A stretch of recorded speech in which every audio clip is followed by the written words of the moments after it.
I'm Tyler Austin from Gungnir Strategic. Thank you so much for watching.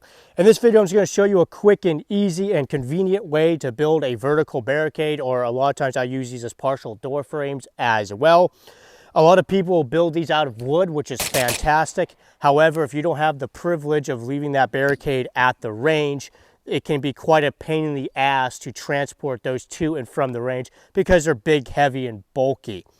However, an easy way to do this that I found works quite well and is convenient is taking a big cardboard box, typically a cardboard box that housed a refrigerator or a hot water heater like this particular cardboard piece is from, and cut those up and use those as your vertical barricade.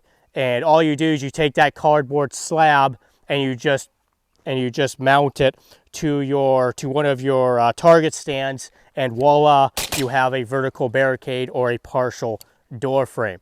I like to use the cardboard boxes that house, again, typically taller appliances like a refrigerator or a hot water heater, because those pieces tend to be pretty tall, and on top of that, they're wide enough to be actually useful.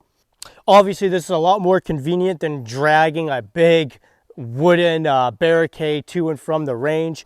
The only problem with these is that because they're so light, if you have any sort of wind, the wind will typically blow these over, which is annoying. So typically, if you have any sort of wind, you're going to have to sandbag them or stake them to the ground. But regardless, it's still a lot more convenient than hauling around a big wooden barricade. And on top of that, it's a lot cheaper too.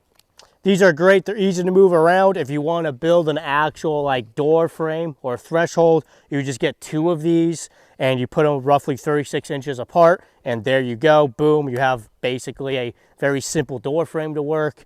These are really valuable. So if you don't have one just lying around, you can go to like Home Depot, Lowe's, or some other place that would have things that are carried in big boxes like these, and ask if they happen to have any that they're going to throw away anyways in the back. And a lot of times they have a few, and they can just give them to you, and boom, you can make a few vertical barricade pieces out of that. Anyways, I hope you found this helpful and informative. If you did, please like and subscribe. I'm Tyler Austin from Gungnir Strategic. Thank you so much for watching.